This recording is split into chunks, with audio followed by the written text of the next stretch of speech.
Hey, Jessica, thank you so much for being here today. We're so grateful that we get to interview you. I would love if you could introduce yourself. Yeah, thanks for having me. I'm Jessica Thompson. There's a few of us, so I'm the one that writes mysteries. Even when I try to write something else, it still comes out as a mystery. And I've written Shoot, Shovel, and Shut Up, and I write culinary cozy mysteries, a whole series of those. I live in Austin, well, outside of Austin. So chances are, whenever this comes out, it's going to be really hot today. Love that. I would love if you could go into more about what your books are about. Sure. Like I said, no matter what, it's always a mystery. My latest book, Shoot, Shovel, and Shut Up, is set on a ranch outside Austin because my parents have a longhorn ranch outside Austin. So the setting is pretty much real.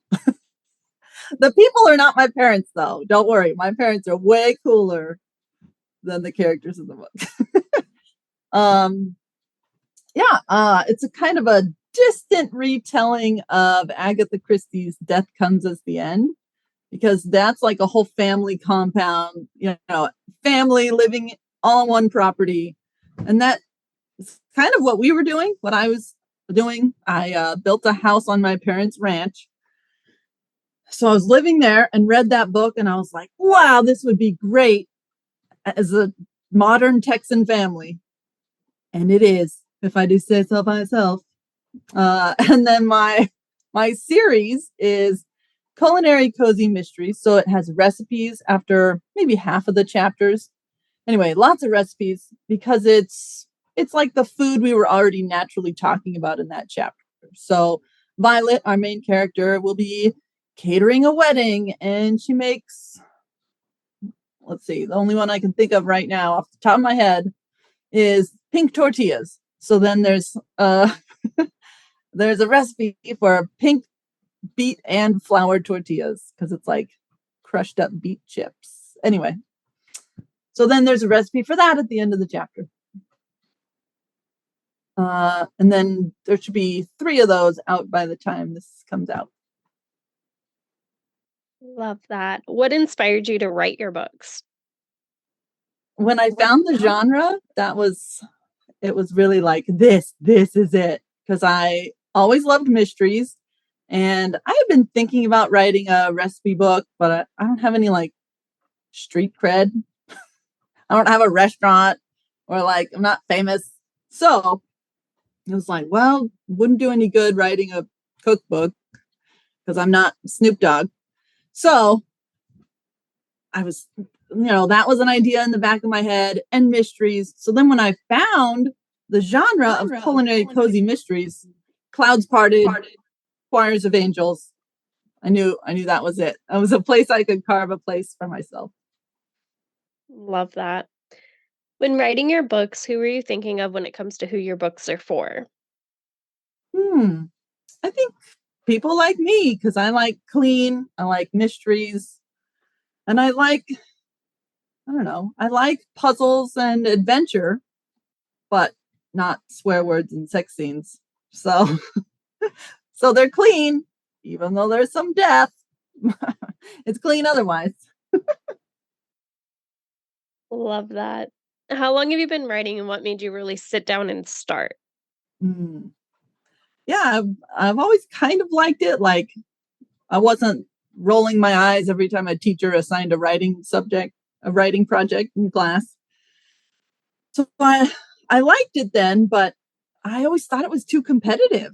So I was not even going to try until I found culinary cozy mysteries. And then it was like, I could carve out a place for myself because this is a unique enough niche that I could do this. I could do both. I can formulate the puzzle and the recipe.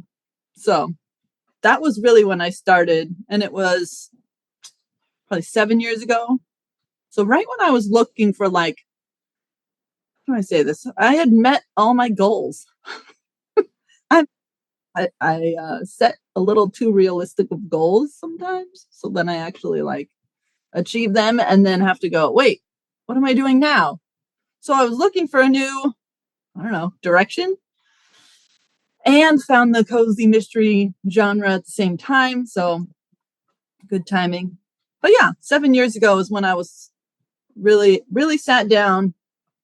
And the first one I read in the genre was actually really bad. So I won't say whose it was, but it was like, I could do this. If this is the standard, yeah, I could do this. So that was when I threw the book across the room and started writing. Love it. What is your schedule like when you are writing a book? Hmm. It's kind of all or nothing for me. So I'll go weeks without writing, but then I'll do a short story in a day, or like NaNoWriMo. I'll do a whole bunch of writing for a month, and then the rest is editing and marketing. And so, yeah, feast or famine. That's my schedule. Love it. What do you need in your writing space to help you stay focused? Hmm. Um, no kids. That's what I need. So I was thinking about getting a T-shirt or a hat or like a sticker on the back of my computer that says "Go ask Dad." So mostly I write when the kids are at school because now they're both in school, and I don't know. I'll still write on weekends, and my husband's just really cool about like, no, come talk to me. Mom's writing. Don't talk to mom. So I guess quiet. Quiet's what I need. Love that. What is your favorite writing snack or drink? Ooh. There's these Snyder's pretzel pieces that are buffalo flavored, and like, they give you like Cheeto fingers. They're crazy orange dust. So maybe not that great for writing, but anyway, you lick off your fingers, they're not orange anymore. Other than that, like chocolate milk, because apparently I'm 5 years old. Love that. What type of books do you personally enjoy reading? Oh, yeah, mysteries. I think Agatha Christie is my favorite.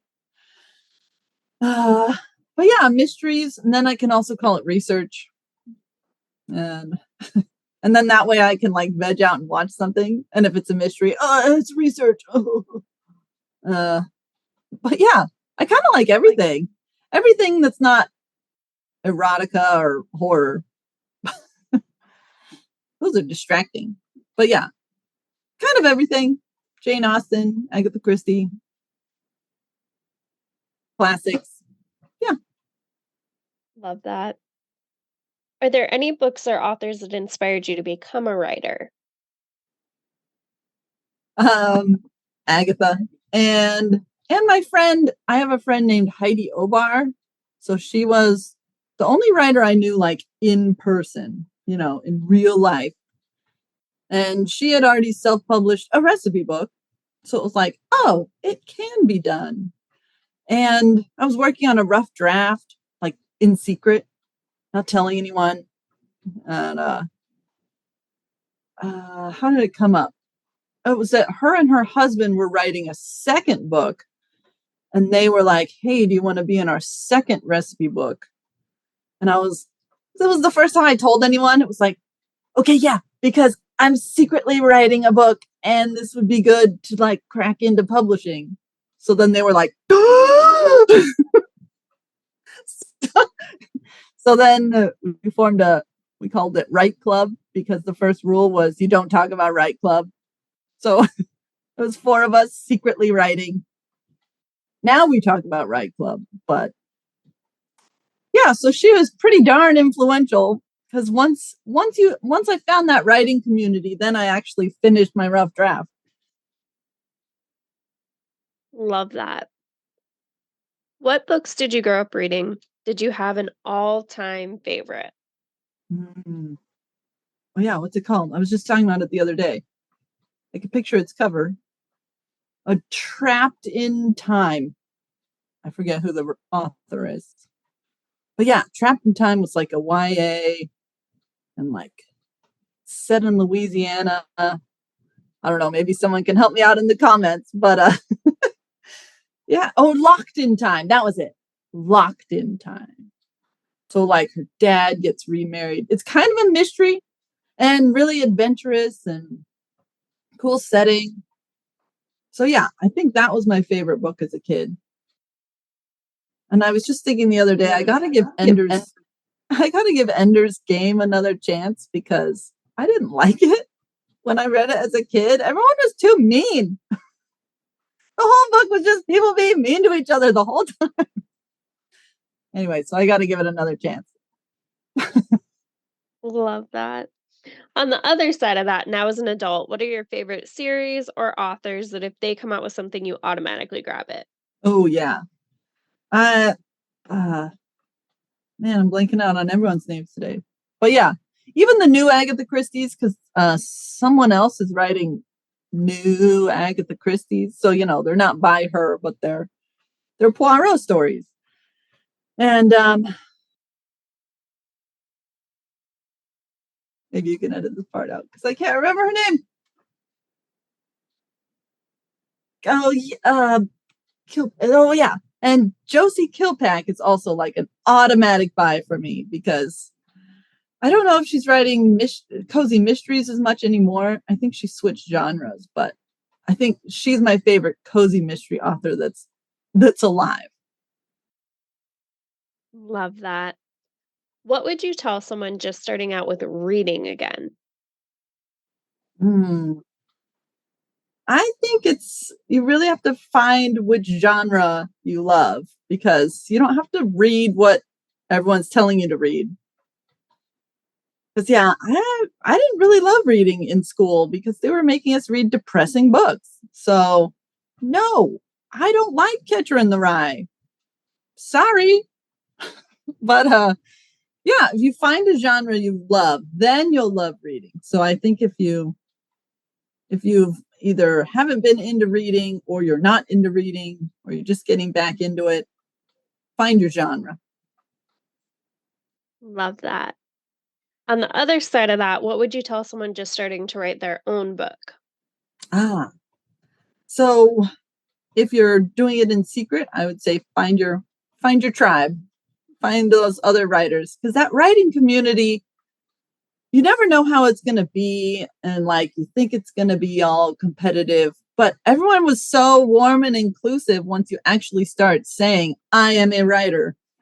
That yeah, there's resources out there and connections you can make. It's great. So yeah, reach out and find your writing community. Love that. What's one thing that people are generally surprised to find out about you? They're surprised to find out I'm a writer because when I'm talking, I usually use sounds and stuff. I'll go like, and then I was like, "Whoa," and they were all, "Whoa," and like they don't think I'm a writer because because I use sounds. Not so good with the speaking, more with the writing.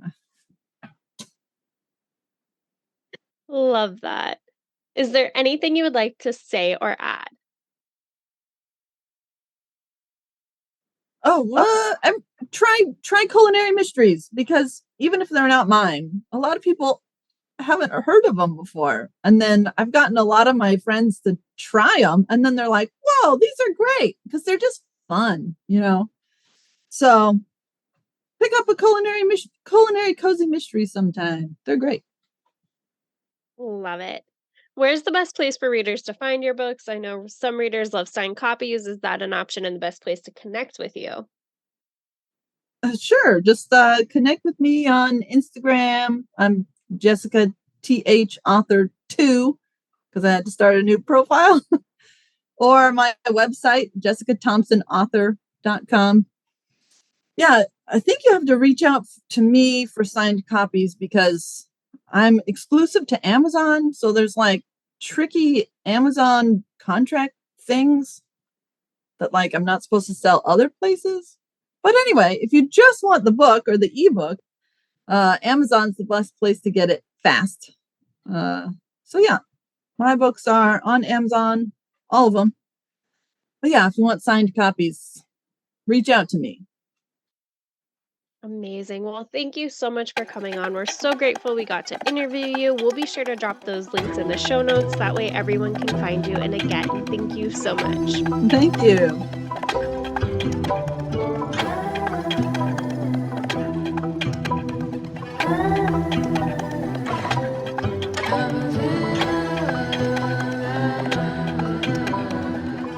Love